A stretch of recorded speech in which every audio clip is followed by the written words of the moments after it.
Бізге бірінші тағамның келгенін көріп тұрмыз. Бірінші тағамды, жалпы тағамды оң жақтан алып келіп, даяшы сол жақтан алып кетеді. Даяшыға қол жалғап, көмек беріп, даяшының қызметін атқарып, жұмыс істеп кетуге болмайды.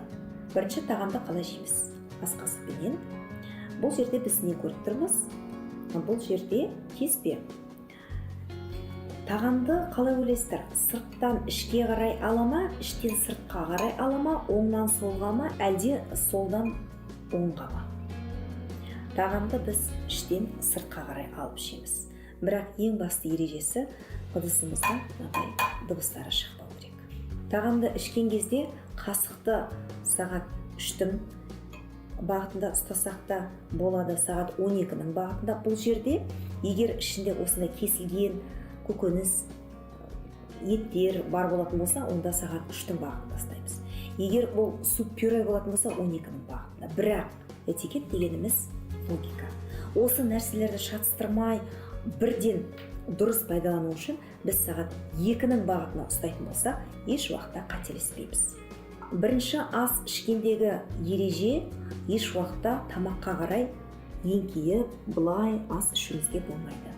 Арқамызды тік ұстап, басымызды кішкене жақын етіп, бірінші тағамның сорпасы біздің алдымызға төгіліп шашылып қалмау керек.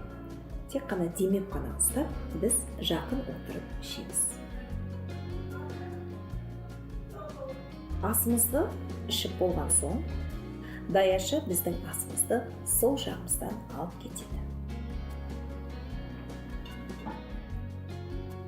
Бізге екінші тағамның келгенін біз көріп тұрмыз.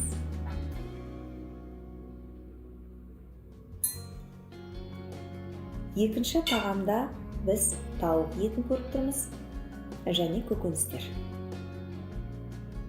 Әдет бойынша мейрамханаға келгенде тартылған екінші тағамның барлығын шаншықмен қадап, пышақпен кесіп жейді.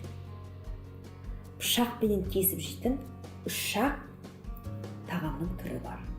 Бұл еттер, құс еттері де жатады оған, қызыл еттер де жатады, ірі көкөністер және қатты ірімшіктер. Тартылған еттердің барлығын тек қана шаншықмен бөліп жейміз.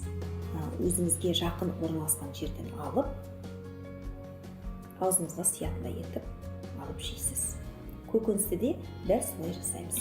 Ірі көкөніс болғандықтан біз оны пышақпен кесіп жейміз. Трапезаның соңында біз сағат 12-нен сағат 5-тің бағытының аралығында қоямыз.